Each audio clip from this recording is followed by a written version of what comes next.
عليكم، ازيكم يا بناتي؟ احلى بنات على اليوتيوب. معاكم ياسمين البحيري. النهارده ان شاء الله هعمل رز بلبن. انا عندي هنا تقريبا كوبايه ونص رز، سبتها تتسلق.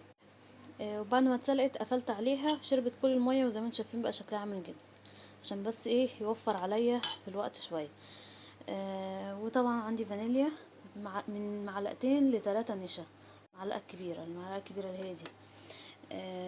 عندي ده حليب بودرة بيدي طعم حلو قوي. انا هحط لبن اللي هو الحليب العادي، بس هحط البودرة بيديله طعم كريمي كده. طبعا السكر حسب الرغبة. دول ممكن يبقى كيلو الا حليب البودرة. وادي اهو الرز بتاعي، وعندي هنا حليب انا غلياه وسخنته تاني، رجعت سخنته تاني احطه على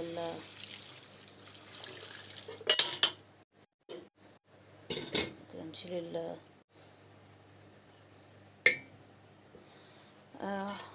حطيته اهو على الرز. نفكك بس الدنيا دي كده شويه.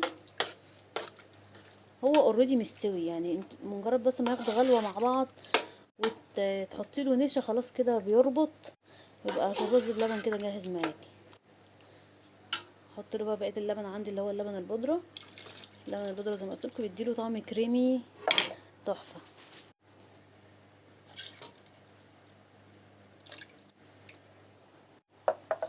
يعني اكني كده حطيت 2 كيلو لبن، كيلو حليب، وكيلو لبن بودره.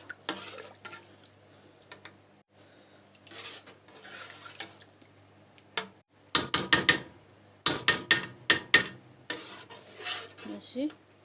وهنسيبه بقى ايه لما يغلي غلوه كده محترمه مع بعض، واحس ان اللبن ده بدأ قوامه ان هو يتخن شويه. هعلله النار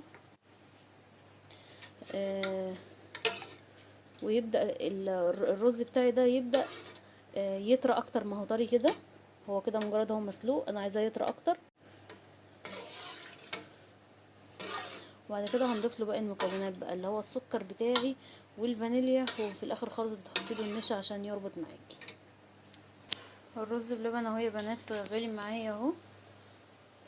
وزودت له كوبايتين ميه عشان الرز يستوي. هضيف له بقى السكر على حسب ايه، يعني اضيف وادوق واشوف هيحتاج بقى تاني ولا مش هيحتاج. ودايما ايه ايدك فيه عشان ما يتحرقش من تحت.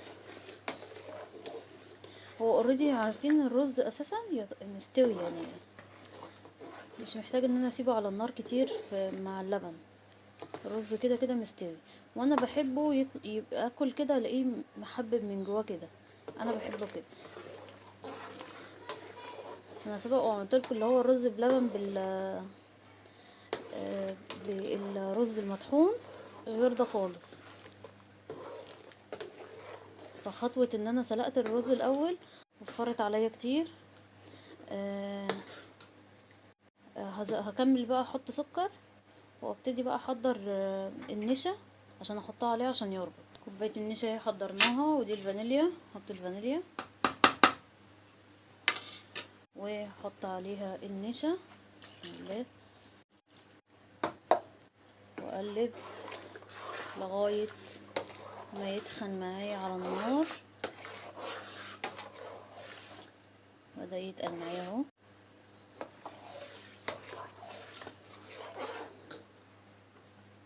احط عليه بس شويه. الرز بلبن كمان لما تيجي تعمليه اعمليه في حله واسعه وكبيره، عشان لا قدر الله ما يفرش منك، وعشان الرز ايه يفتح كده براحته، ينفش براحته.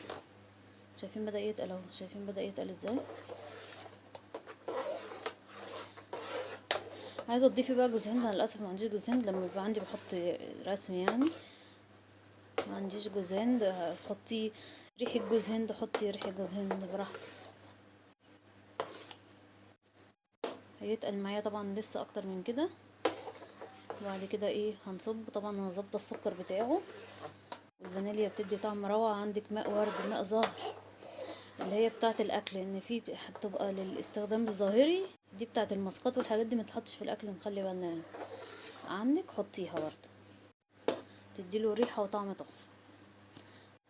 لما يتخن بقى اكتر من كده هبدأ بقى اصبه في الاطباق. الرز بلبن بتاعي خلاص هو خلص، وبألف هنا وشفا.